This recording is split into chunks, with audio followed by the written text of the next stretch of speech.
Boa noite, pessoal, tudo bem? Eu sou a professora Daiane Celestino de Almeida, sou do Departamento de Linguística Aplicada aqui da Unicamp e sou vice-coordenadora, coordenadora associada, né, é o nome que a gente usa aqui, do curso de Letras, da graduação em Letras. Boa noite, pessoal, tudo bem? Eu sou a professora Daiane Celestino de Almeida.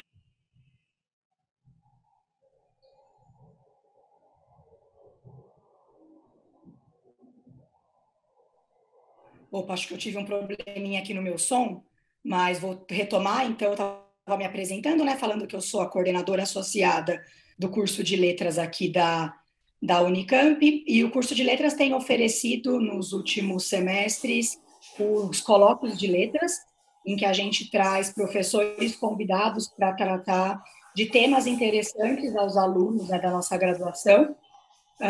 A maioria das vezes, temas relacionados a ensino de língua portuguesa, né, a ensino de língua.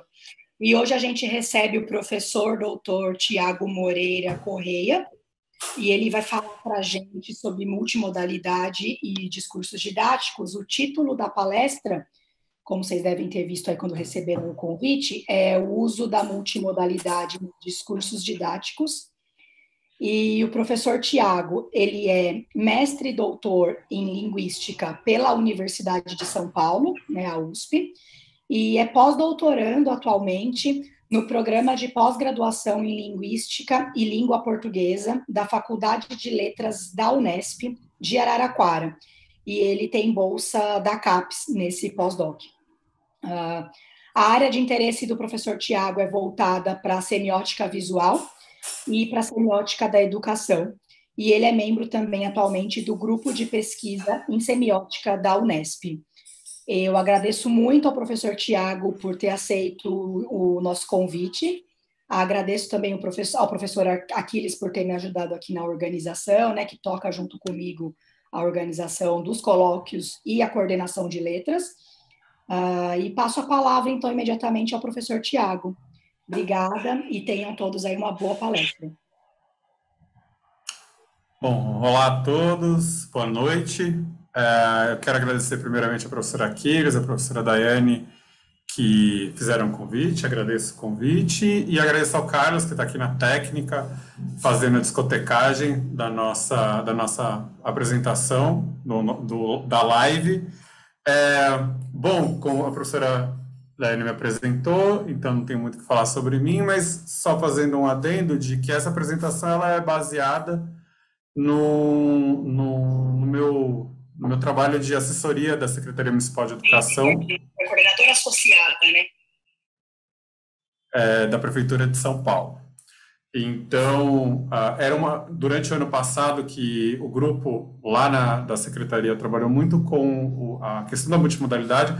Eu já vinha vendo que, a respeito, né, trabalhando sobre multimodalidade, nos cursos de extensão que eu dei na USP, principalmente no USP Escola, e isso foi uma questão que eclodiu no ano passado no grupo, né, da secretaria, da assessoria que eu fiz lá. Então, isso gerou essa apresentação. Então, basicamente, deixa eu fazer o meu compartilhamento de tela. Bom, se alguém não está vendo, por favor, me diga, né? Mas eu imagino que estejam vendo todos o compartilhamento. Basicamente, eu vou seguir um percurso em que eu vou discutir o conceito de multimodalidade e estou colocando a discussão aqui porque não é bem uma discussão, porque esse conceito ainda é complicado, então eu só vou trazer algumas questões sobre a multimodalidade. Vou trazer as propostas da semiótica a respeito das relações entre a linguagem verbal e visual, então há um tipo específico de multimodalidade, em que a semiótica, e eu venho de uma linha de pesquisa de semiótica discursiva, e nesse momento ainda há uma valorização da área por conta do termo ter aparecido na BNCC, então tem multissemiótico, semiose, semiótico, então esses termos vão circular pelos documentos mais recentes da educação, então há um interesse para tratar da multimodalidade e recorrer à semiótica. No entanto, a multimodalidade ela vai além de uma relação entre o verbal e o visual. Ela tem outras relações gestuais, enfim, outras linguagens, em que eu vou reduzir as relações entre linguagem verbal e visual para tratar aqui em relação ao livro didático. Não só o livro didático, mas o discurso didático no geral. E aí, o fim, observar aí alguns exemplos de como essa multimodalidade, ou essa metodologia proposta de tratar das relações entre as linguagens, como elas vão aparecer nos discursos didáticos. Eu separei aqui, para começar, eu retirei isso de um livro didático, eu já vou mostrar lá na frente qual, que está no PNLD, e o meu interesse hoje é pensar em como vai aparecer as relações, vão aparecer as relações entre o texto verbal e o texto visual. Veja, a BNCC e vários outros documentos vão exigir uma presença das práticas reais de uso da linguagem e qualquer coisa parecido com isso, ou seja, de como a gente levar a sala de aula a linguagem no seu elemento mais primordial, na sua relação mais viva, mais realista, vamos dizer assim, porque a gente sabe que a sala de aula pode se tornar um laboratório, um tubo de ensaio em que vai isolar as questões sociais, as questões de suporte, enfim, todas as questões, todos os elementos que deveriam ser incluídos na hora que a gente trata da linguagem. Então, acaba se fazendo, foi muito recorrente durante muito tempo, o isolamento, né? A redação para vestibular. Então, não tem a carta feita para a sala de aula. Então, ela é alheia à circulação social daquela linguagem, daquele objeto de linguagem. Mas é inegável pensar que a sala de aula, de alguma maneira, vai acabar isolando, tem um grau, claro, que a gente pode isolar completamente a linguagem, deixá-la no tubo de ensaio, aproximar cada vez mais do uso real de linguagem, mas sempre vai ser o espaço da sala de aula, o espaço da escola, isso é inegável. Então, a partir disso, eu queria saber como há uma exigência, uma tendência a exigir em que tratemos na sala de aula das diversas linguagens e não só da linguagem verbal, que é preponderante, sem sombra de dúvida, principalmente nas aulas de língua portuguesa. Eu fui olhar no livro didático, fui olhar alguns dos vestibulares, enfim, em como a multimodalidade é usada, de fato, real. E aí eu peguei essa questão do livro didático, que vai apresentar o quadro do Paul Klee, é um quadro conhecido, e vai mostrar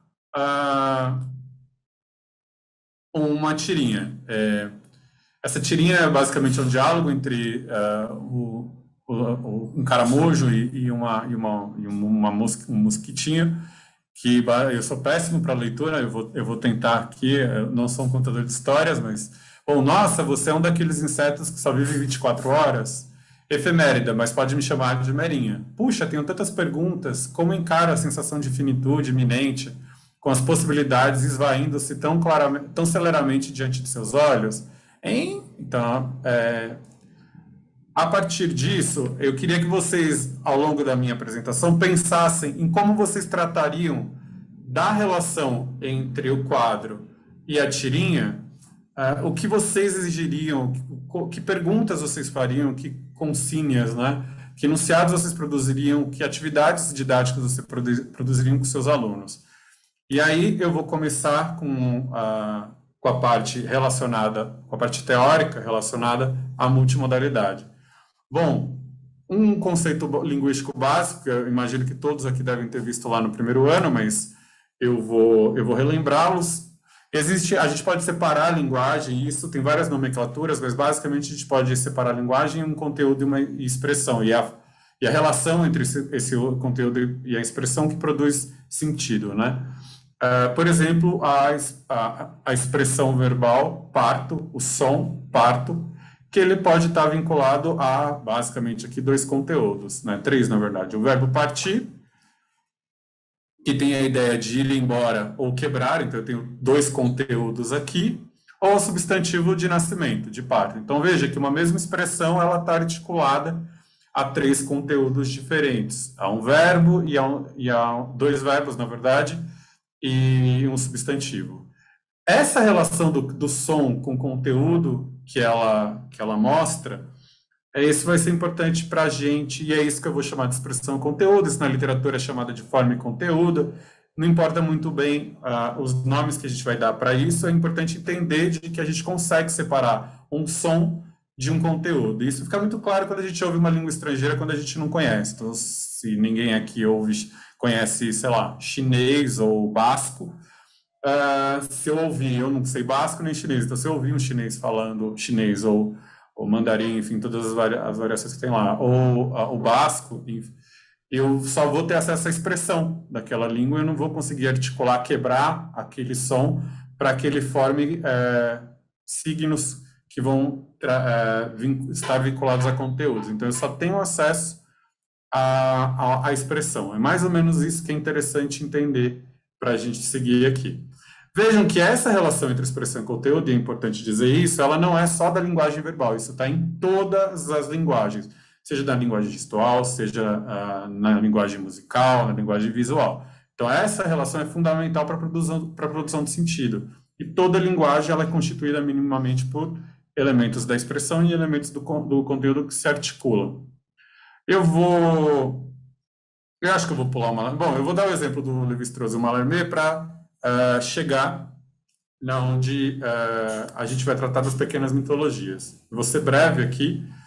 Há uma anedota entre o Lévi-Strauss e Mallarmé, eu espero que todo mundo conheça, o antropólogo Lévi-Strauss e o poeta Mallarmé, em que o Mallarmé dizia que a língua francesa tinha um problema em relação às palavras jour e nuit, que significam, respectivamente, dia e noite. Ele dizia que o som de cada palavra não estava articulado muito bem com o conteúdo. Então, para ele, nuit era um som brilhante e jour tinha um som escuro, opaco. Bom, é um poeta simbolista, né, gente? Então, ele vai associar características sinestésicas a som, enfim, e a cores. E aí ele vai dizer que jour era muito escuro, uma palavra muito escura, que era exatamente o oposto do conteúdo, que era nuit, que era dia, jour. E nuit era uma palavra que brilha e que não tinha nada a ver com o conteúdo que era noite, que seria algo escuro. E aí o Lévi-Strauss depois vai falar, não, Mallarmé, a gente pode rearticular isso, e na verdade tem uma relação totalmente direta ou motivada, vamos dizer assim, entre jour e nuit. Jour é uma palavra mais longa, jour, e nuit é uma palavra mais curta, assim como o dia dura mais que a noite. Então, os dias são mais longos que a noite, então o dia jour dura mais do que nuit. E por isso haveria uma correspondência direta ou motivada entre o som e o sentido dessas palavras. Então, basicamente, o que houve aqui claro, quem é que tem razão? Aí a pergunta que fica, nenhum dos dois e os dois. Porque, como dizia Saussure, não há nada que motive o signo é arbitrário. Então, pela arbitrariedade do signo, é possível que nós articulemos do jeito que a gente quiser para produzir esse efeito de motivação entre um som e o sentido. Então, jour, para o Mallarmé, estava ligado à claridade e o conteúdo, né, de cada palavra, no entanto, a expressão, que também já tem um conteúdo aqui, mas eu não vou entrar, entre opaco e brilhante. Já para o Lévi-Strauss, ele meio que rearticula ou equaliza a relação entre jour e nuit com uma relação entre longo e breve. Enquanto para o Mallarmé era uma expressão vinculada ao brilho, vamos dizer assim, da palavra, ao Lévi-Strauss estava vinculada a uma duração. E isso é o que a língua permite fazer isso. E isso é o que um pesquisador chamado Jean-Marie Floch vai chamar de pequenas mitologias, porque não é um mito, como Lévi-Strauss estudou, mas é uma espécie de uma criação, uma pequena criação de uma mitologia, em que eu tenho o poder de articular som e sentido de tal forma que isso gere um efeito de motivação. Essa poesia faz o tempo inteiro. Veja, esse tipo de pequenas mitologias, essa articulação entre som e conteúdo, entre expressão e conteúdo, na linguagem verbal, eu posso fazer isso também em outras linguagens, por exemplo, a linguagem visual. E aí, esse mesmo Jean-Marie Floch vai separar três grandes categorias. No caso aqui, no Lévi-Strauss do Mallarmé, a gente trabalhou com, vamos falar, brilho da sonoridade e duração do som. Aqui a gente vai trabalhar com 3 categorias que o Jean-Marie Floch vai definir como categorias cromáticas, eidéticas e topológicas. Então, todo texto visual a gente conseguiria separar nessas 3 categorias, ou basicamente uma delas, ou seja, o texto vai direcionar na nossa análise, mas basicamente a gente consegue encontrar esses elementos em um texto. Isso faz com que a gente consiga abordá-lo e fragmentá-los e fazer uma análise. E, claro, separar a expressão do conteúdo, assim como eu fiz com a palavra parto, assim como eu fiz com a relação de Jurro e Nui, eu consigo fazer isso no texto visual. Então, a primeira categoria são as cromáticas. Não tem uma lista de categorias dessas categorias. Isso é um grande problema, mas a questão é que a extração dessas categorias passam mais ou menos, não, elas passam por um processo indutivo. É através do texto, é pelo texto que a gente consegue extrair essas categorias, mas uma regra é que elas estão sempre em oposição. É uma em negação da outra. Então, colorido versus preto e branco, claro versus escuro, cor quente ou cor saturada e cor fria, cor menos saturada, e assim a gente vai articulando. E, claro, pela leitura, pela vivência com os textos visuais, a gente vai criando já um rol de categorias que a gente já identifica a hora que quando a gente vê um texto visual. Bom, eu vou tratar desse grafite aqui, que foi feito na Polônia, e basicamente, bom, ele é bastante fácil de entender, né? É bastante claro o conteúdo dele. O que eu estou interessado aqui são as categorias cromáticas. E aí a gente pode definir aqui, basicamente, uma primeira distinção categorial entre preto e branco, que está vinculada ao conteúdo homem, adulto, a mala, a perna, sapato, são conteúdos. O que eu basicamente consigo ver em termos de expressão, ou seja, ver uma imagem como se eu ouvisse uma língua estrangeira. Esse é o ponto. Ou seja, tentar dissociar. E o problema da imagem é que ela é muito forte a associação do conteúdo com a expressão dela. A gente, às vezes, não consegue dissociar, mas o que a gente está vendo aí como uma mancha preta, mais ou menos no canto esquerdo da imagem, é o que a gente vai chamar depois de mala, de perna, de óculos, de guarda-chuva, de terno, de homem, de adulto, ok? E em oposição ao colorido. Então, eu tenho essas manchas verticais coloridas e uma mancha menor do lado direito colorido, que é o que a gente vai chamar de menina e chuva, por conta do conteúdo que essas manchas estão associadas. Eu tenho as categorias eidéticas, em que é uma articulação de formas, né, do contorno delas, e aí eu posso ter uma oposição entre retilíneo e curvilíneo, achatado e volumoso, multiforme e uniforme, por exemplo. Nesse caso aqui, eu dividiria, e aí eu estou dividindo, por exemplo, linhas mais angulares, retas, né, do homem em relação à menina, que tem linhas mais arredondadas. Então, eu separaria aqui, fazer uma primeira separação entre linhas retas e formas retas e formas arredondadas. E, por fim, as categorias topológicas, em que eu faria eu olharia a imagem pensando nas relações de como cores e formas estão dispostas no espaço. Essas são as categorias topológicas. Como essas formas e cores, elas estão organizadas no espaço. Então, direita versus esquerda, maior versus menor, superior versus superior. Como tudo isso ocupa o espaço da imagem.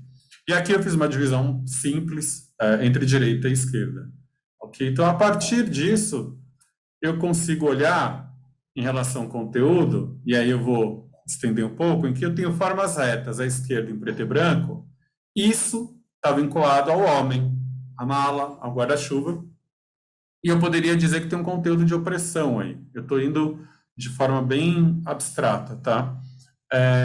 Mas tudo isso que eu estou falando também é conteúdo. Guarda-chuva, mala, homem, etc. Esse homem com as formas retas fechado em si, não querendo se misturar com essa chuva colorida, ao passo que do outro lado eu tenho formas curvas, à direita, colorida, em que eu estou lidando com uma liberdade, em que a menina se mistura com a chuva colorida, se torna colorida.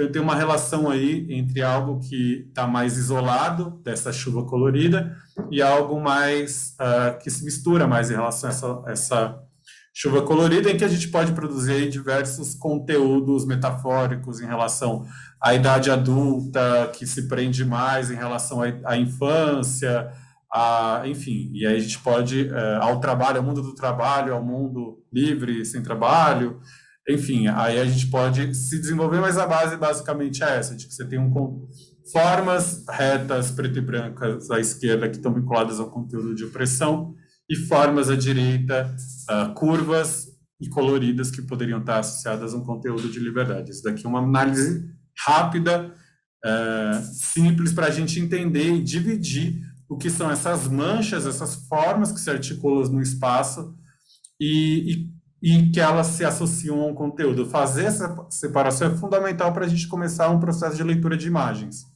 começar um processo de leitura, de ver as imagens por aquilo que elas são constituídas, assim como a gente faz com a linguagem verbal. Aí, em relação à multimodalidade, o que é a multimodalidade? É a relação entre as linguagens. O grande problema em relação ao conceito de multimodalidade é que a gente não tem um conceito definido de multimodalidade. Na semiótica, a gente vai chamar de sincretismo, por exemplo, então, em relação ao próprio termo, a gente tem um ponto pacífico, e basicamente o que importa é como uma linguagem se conecta a outra dentro de um texto. E, claro, depende do texto. Um filme vai trabalhar com diversas linguagens, como a linguagem visual, a linguagem verbal, a linguagem gestual, enfim, a linguagem musical. Então, várias linguagens se misturam dentro de um filme, produzindo um todo de sentido. Primeiro, a gente não tem uma metodologia muito clara em como dividir cada linguagem, ver como ela... acho que a gente tem uma metodologia mais clara em como a gente divide essas linguagens, mas a gente não consegue, e eu não consigo ver nas áreas um método de como essas linguagens se articulam entre si, produzindo esse todo de sentido. Então, o que é conteúdo daquilo, o que é expressão daquilo que está misturado, que está conectado.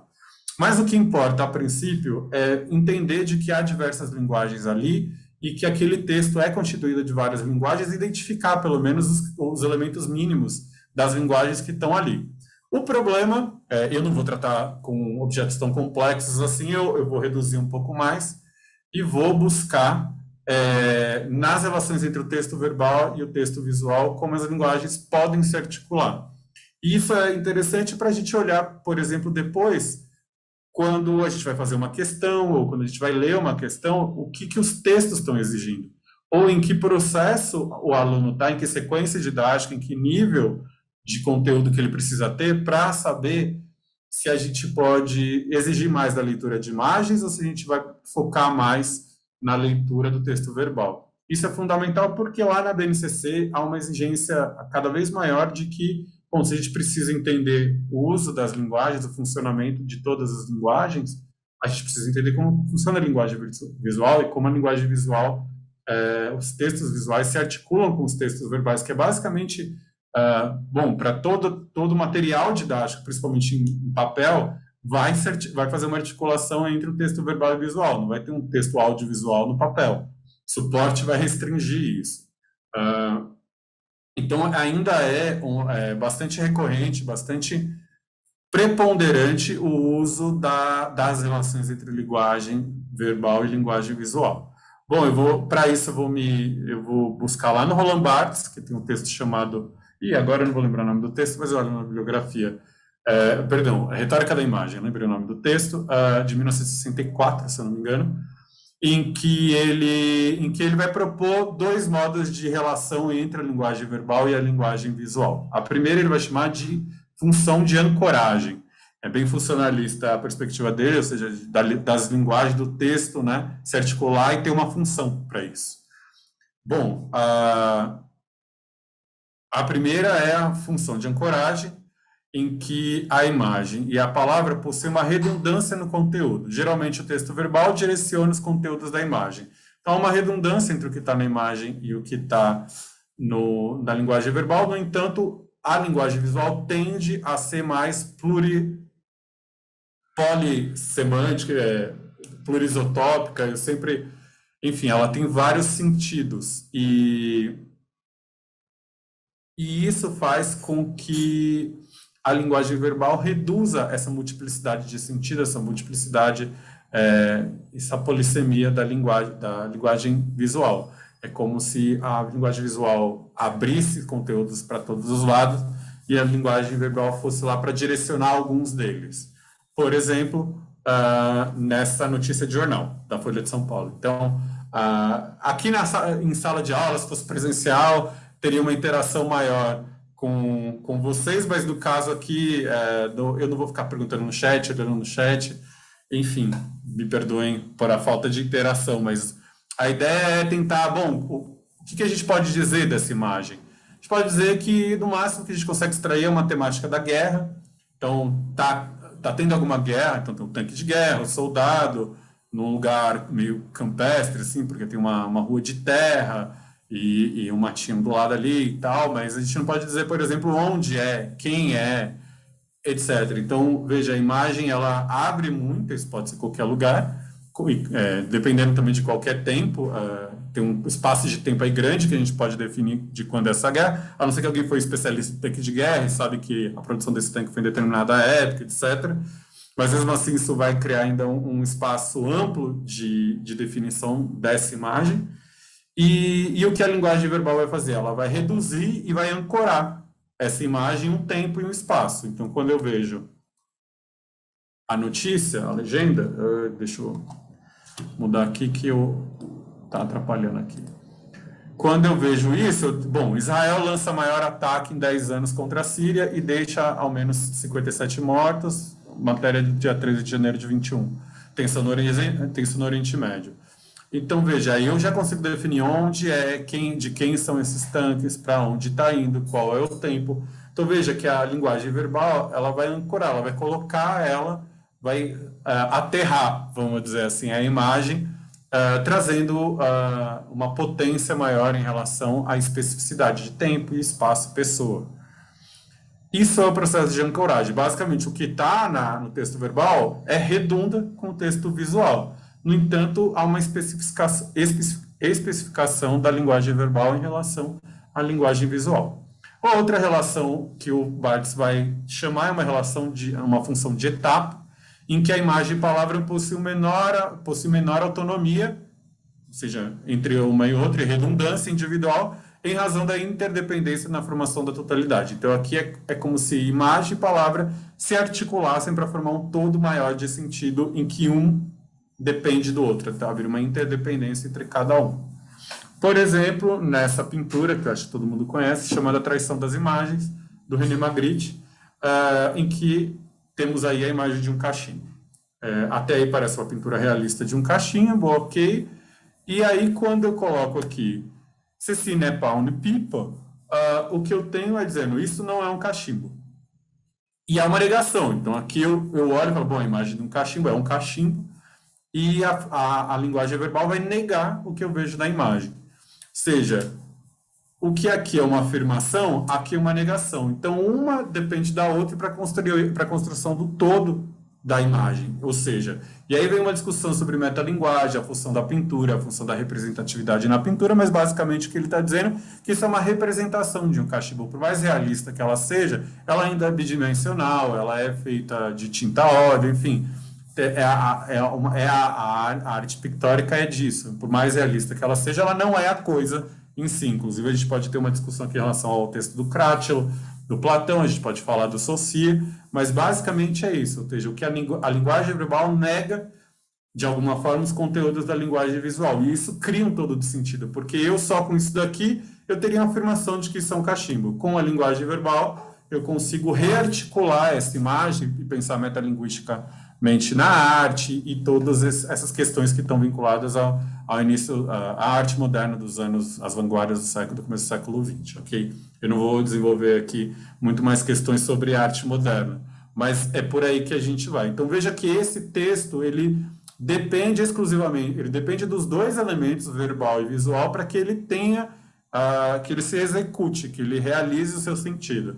Diferentemente, com um grau menor em relação, do que a relação entre texto e imagem ali na notícia de jornal que a gente viu.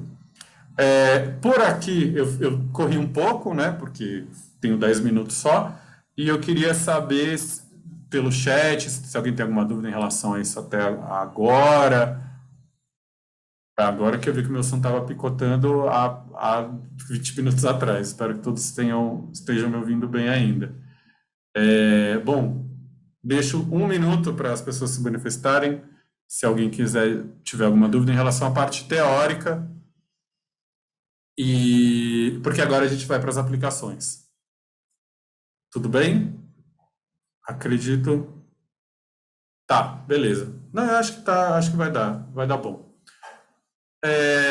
Bom, aqui a minha análise ela vai se basear na dissertação de mestrado do Ponte Júnior, da UFPB, em que ele vai analisar os livros didáticos e vai ver como a imagem funciona nesses livros didáticos. Eu fui um pouquinho além e vou olhar como a multimodalidade é aplicada. Veja, há uma exigência muito grande e uma tendência muito grande na educação em tratar dos textos multimodais. Mas eu já adianto o que eu vou mostrar aqui, porque eu acho interessante, para vocês já olharem com esse direcionamento. O material didático não executa aquilo que a BNCC propõe, ou seja, ainda há uma tendência muito grande, e a própria BNCC e alguns textos curriculares, alguns currículos, não vão nas habilidades ou nos eixos, enfim, dependendo do documento, não vão priorizar a leitura de imagens, por exemplo. Vai colocar multimodalidade no termo mais geral, mas nas especificidades de cada conteúdo didático que está ali para cada ano, o que vai ser priorizado ainda é a linguagem verbal. Então, mesmo que haja uma exigência da busca e da abordagem da multimodalidade em sala de aula, as próprias habilidades que estão postas ali na BNCC, e os conteúdos didáticos que são discriminados ali no documento, trata pouco das questões vinculadas às diversas linguagens. E quando a gente vai para o livro didático, isso ainda se realiza ainda mais, ou seja, é a linguagem verbal que se sobrepõe, o que faz com que o texto, né, visual acaba tendo uma função muito paralela. Eu diria de ilustração, mas não necessariamente. Não, mas uma ilustração pode ter uma relação muito forte com o texto verbal, enfim. Mas ela tem um papel acessório à imagem ali. E aí não dá para a gente exigir uma abordagem multimodal do texto didático se o material didático não exploram, por exemplo, minimamente a leitura de imagens. Então a gente tem essa contradição. Enquanto os documentos apresentam uma direção em relação à multimodalidade, a linguagem em uso, no restante da cadeia isso não se aplica, inclusive nos próprios documentos, ou seja, não há conteúdos didáticos ali que buscam uma exigência grande em relação à leitura de imagens, à produção. Tem, obviamente, principalmente em função do gênero, dependendo do gênero que se é trabalhado, a gente já se obriga a trabalhar com imagem e coisas e outras linguagens, né? Mas em relação à consciência do método, a consciência de como tratar dessas questões em sala de aula, que não passam necessariamente pelo gênero, porque se a gente fala do gênero notícia de jornal, basicamente a gente vai ter que trabalhar com uma imagem, mas não necessariamente a gente não vai saber como lidar com ela, ou seja, a gente tem um tópico, por exemplo, leitura de imagens, em que aí independe do gênero. Esse é o ponto, a gente está muito ainda nos documentos vinculados ao gênero, mas a gente não tem um método anterior ao gênero para que a gente consiga enxergar e isso nos ajude, inclusive, a determinar as bases linguísticas ou textuais daquele gênero. Bom, voltando ao livro didático e à questão que eu tinha tratado, vejam, agora, com o que a gente aprendeu em relação à divisão e a relação entre texto e imagem, esse daqui eu vou tratar como imagem em si, mas a gente poderia aqui, com mais tempo, tratar, por exemplo, do título em relação à própria imagem. Eu teria uma relação entre texto e imagem, que eu diria de ancoragem, são as 3 idades da mulher, a gente consegue enxergar aqui 3 mulheres, em 3 diferentes idades, então é basicamente tem uma redundância aqui, uma função de ancoragem no caso, mas como esse quadro é dividido, então eu teria aqui uma divisão num ponto central, eu tenho um fundo, né, e uma figura central. Se a gente se concentrar a nossa análise numa figura central, dividiria o texto em esquerda e direita, entre fundo e frente. Então, da direita, eu teria um colorido maior, formas mais claras, formas mais... separei entre claro e escuro, entre cores mais frias e cores mais quentes, em formas mais arredondadas e formas mais sinuosas, vamos dizer assim, né? Linhas mais retas e linhas sinuosas, linhas mais retas na direita e linhas mais sinuosas na esquerda. Enfim, isso estaria ligados a conteúdos de juventude e velhice, por exemplo, em que a esquerda tem essas linhas sinuosas que vão formar as rugas do braço da mulher, do cabelo da mulher que se esconde, uma cor mais escura, em oposição a linhas mais retas e cores mais claras à direita, que está vinculada a essa mulher com essa criança. Então, também tem um fundo mais escuro do lado esquerdo e o fundo mais colorido do lado direito. Enfim, eu poderia fazer uma análise simples aqui entre as relações de formas e cores e o conteúdo que elas representam. E aqui é a mesma coisa, eu teria uma divisão aqui entre, por exemplo, esquerda e direita, ou frente e fundo, entre cores claras e cores acinzentadas, o branco e acinzentado, do caracol e da merinha, e em relação ao foco também das imagens, e tem uma relação aí de frente jovem, fundo em transição ou algo do tipo. Eu não vou fazer grandes análises aqui, mas a ideia é que a gente poderia numa exigência de uma leitura multimodal, a gente conseguiria, por exemplo, analisar a expressão do caracol, em que eu tenho uma mudança, né, e a mudança de foco no terceiro quadrinho, em que eu só vou me concentrar no caracol, com uma questão filosófica, para logo em seguida eu abrir de novo o plano, para eu ter uma figura mais enrugada, uma figura com mais formas sinuosas, enfim. Mas veja, qual a questão que vem em relação a isso? Pare e pense, observe o quadro e atire a seguir e veja como os efeitos da passagem do tempo são o tema de manifestações artísticas que exploram linguagens distintas. Vejam, eu não necessitaria colocar um texto visual nessa questão, já que o que importa aqui é a passagem do tempo. Eu poderia colocar um poema shakespeariano sobre a passagem do tempo para a mulher, que é um tema clássico em Shakespeare. Eu poderia tratar da passagem do tempo, por exemplo, do poema do Manuel Bandeira, sobre o balão e o profundamente. Nossa, sumiu o nome desse poema, por favor, alguém me ajude. É Profundamente, né, o nome desse poema, mas da festa junina lá, poema clássico no curso de letras, todos conhecem. Mas alguém me ajuda no nome desse poema, senão eu busco depois e falo. Então, eu poderia tratar com outros textos que vão tratar da passagem de tempo e não necessariamente textos visuais. Então, por que eu estou abordando textos visuais para tratar de um tema de conteúdo? Então, em nenhum momento esse texto vai explorar as questões de imagem. E vejam, eu posso estar parecendo aqui oportunista e ter ido nos livros didáticos e buscado a questão que não trata disso. Na verdade, não é. Isso é um exemplo muito comum de questões que vão aparecer em livros didáticos, em vestibular, em SAEB, em instrumentos avaliativos, em que a imagem aparece só de uma forma paralela. O que vai ser estimulado ali é a leitura do conteúdo da imagem, e não daquilo que constitui a imagem, que são as relações entre formas e cores no espaço. Então, isso é bastante comum. Eu não estou indo na exceção aqui. Isso é a regra, uma priorização do conteúdo verbal ou uma priorização do conteúdo, para tratar mesmo das imagens. Então, é quase como se fosse uma variaçãozinha ali, uma novidadezinha, mas sempre o livro didático vai tratar dos conteúdos. Tá, o nome do poema é Profundamente mesmo, não errei. Então para que tratar de imagens se sempre eu vou ficar buscando o conteúdo?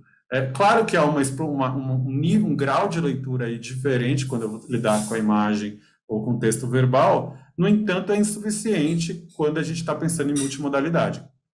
Dependendo do meu direcionamento didático, da minha sequência didática, dos meus objetivos, do meu plano, obviamente eu posso tratar de uma imagem e só lidar com o conteúdo daquela imagem.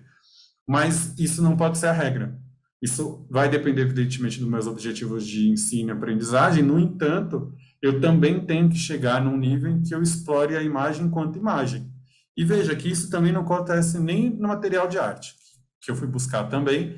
E o material de arte não vai também exigir, vai para uma questão de contextualização, etc. Mas uma leitura de imagem em si é muito raro também no material didático de arte. Então, isso é o primado do conteúdo, ele se sobrepõe àquilo que constitui a imagem, que são as formas e cores. Então, aí a gente tem um problema. Como a gente vai tratar de multimodalidade se a gente só está indo atrás do conteúdo dessas imagens? Outro exemplo que eu vou dar é em relação a esta imagem, né, esse quadro do Conde de Claraca, de 1816, que é a Floresta Virgem do Brasil.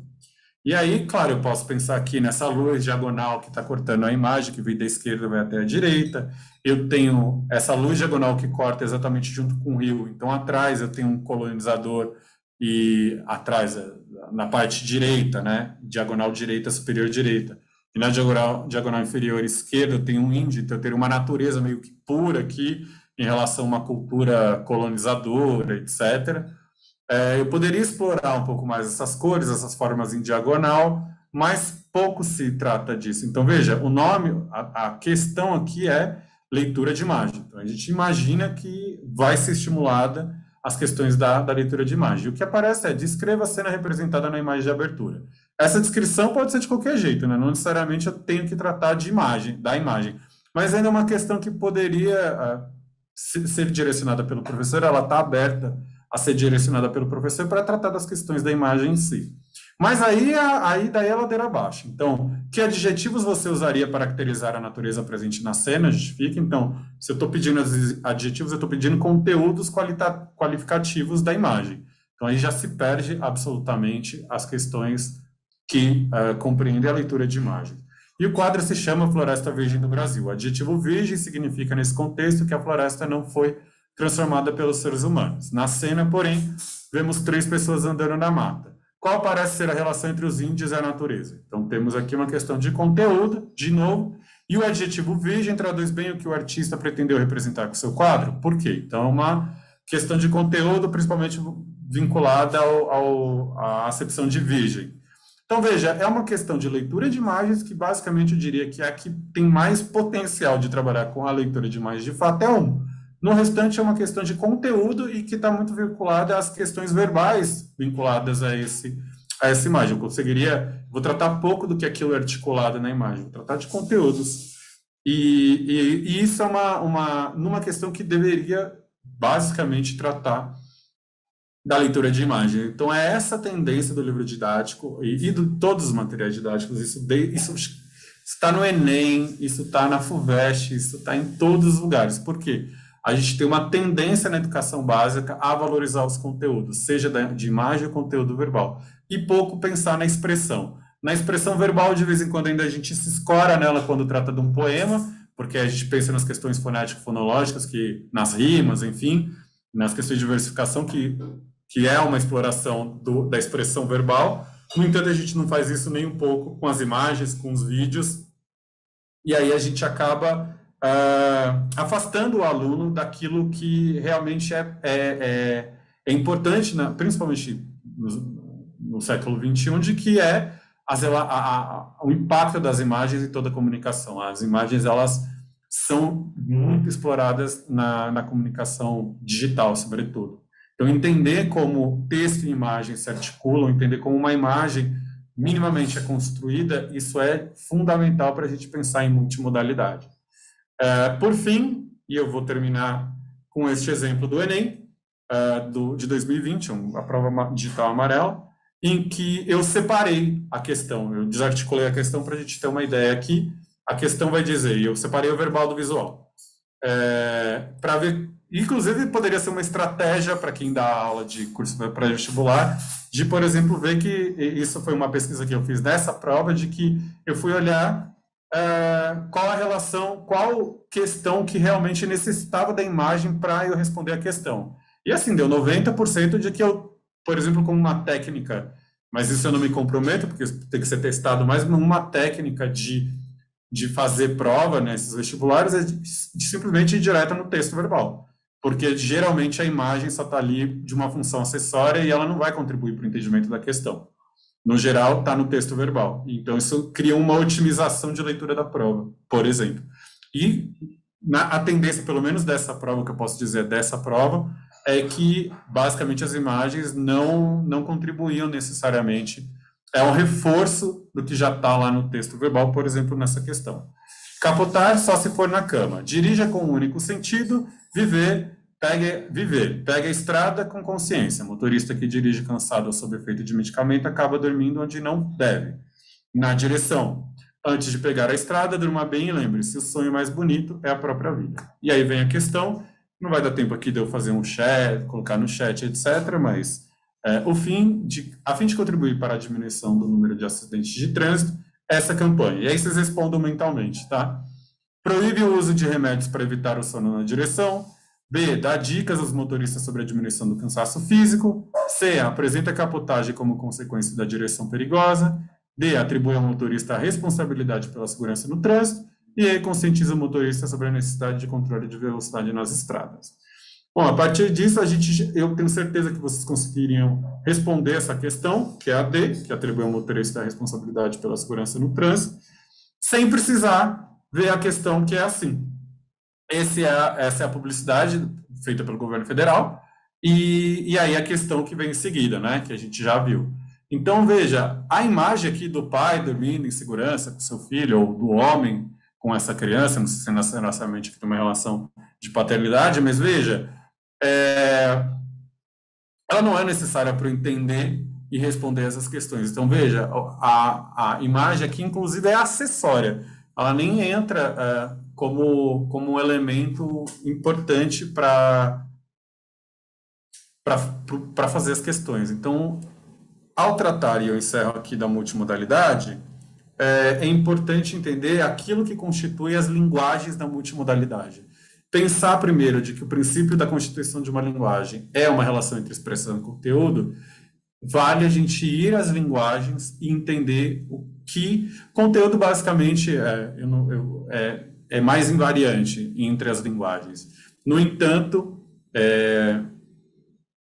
a expressão é que vai mudar. E aquilo que constitui aquela linguagem é a sua textualização, sua manifestação, sua expressão. E aí, a sua substância. E aí, como é que eu vou tratar de multimodalidade se eu só foco no conteúdo? Eu preciso entender de como essas linguagens são constituídas em termos de expressão.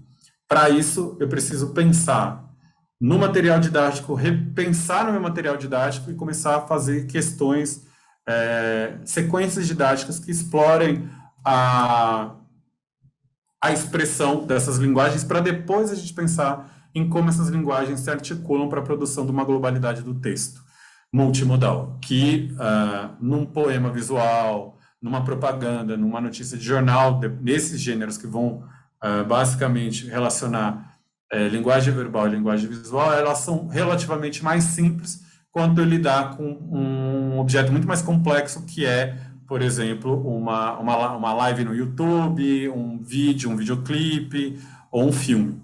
Ok? Então, a gente precisa começar a criar métodos, a gente precisa, inclusive, buscar nos materiais didáticos, exigir dos materiais didáticos esse tipo de proposta para que a gente melhore as nossas leituras multimodais. Embora as nossas leituras já verbais, pelos nossos índices, por exemplo, do PISA, já mostram que a gente tem inúmeras dificuldades de leitura do texto verbal, quanto mais sem ter um método ou ter algo que ensine a ler imagens, ensine a ler as articulações entre imagem e texto verbal e, sobretudo, em textos mais complexos que articulam diversas linguagens. Aqui, para quem se interessar sobre semiótica, eu Deixo duas referências, de Ana Luz Pessoa de Barros e José Luiz Fiorin. Para quem se interessa por semiótica visual, eu indico o site do professor Pietroforte. E aqui estão a minha bibliografia. E muito obrigado. Fico disponível agora para responder as questões. Deixa eu tirar o meu compartilhamento de tela e vê-los. Pronto.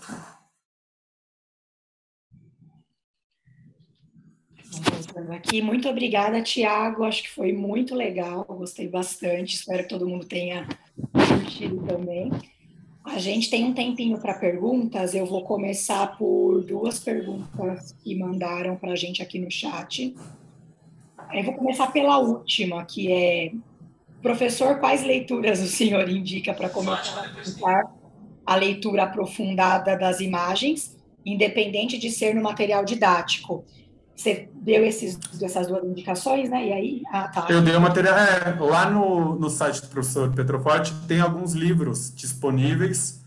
Lá não vai ter uma análise do texto visual, Percursos do Olhar, que é um livro verdinho da Contexto. É um livro básico que eu indico para quem está começando, para ver essas análises. E aí ele vai trabalhar essas análises em textos como a fotografia, como a pintura, e para quem...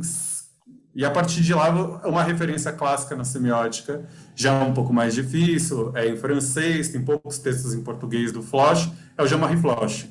Tem um texto traduzido pelo José Luiz Fiorin, foi na Significação, que é um texto de uma análise do cigarro, de uma propaganda de cigarro chamada News. Então, a partir desses... Mas já no Pietroforte já vai ver essas referências. Então, eu acho que começar pelo Pietroforte é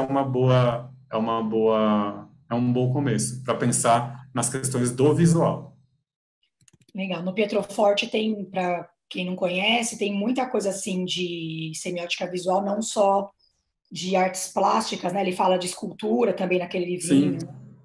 Sim. Quadrinho, ele tem um livro só sobre quadrinho, do Luiz G. Então, vão ter vários gêneros textuais que ele vai trabalhar e vai fazer, basicamente, esse princípio de aplicação de identificar categorias cromáticas, idéticas e topológicas e articular essas categorias com determinado conteúdo. E aí, claro, tem outras pessoas que vão ver isso no cinema, como o professor Valdir Bevidas, Natália Guirado, que vai tratar do cinema. Então, isso já vai aumentando de análises cinematográficas, por exemplo. Antes da próxima pergunta, só para te falar que o pessoal está colocando muito boa palestra, muita boa apresentação, obrigada. E tem uma pessoa, Obrigado. o Felipe, dizendo que deu uma luz para o TCC dele. Olha que legal, muito bom. Que bom. A pergunta da indicação era da Maiara, não sei se eu tinha falado o nome dela. A próxima pergunta é da Josi Maria, e ela pergunta assim: professor, pode-se dizer que a ausência de linguagem verbal em um texto imagético pode facilitar a elaboração de fake news, em especial se a imagem não possibilitar a localização temporal topográfica? Sim.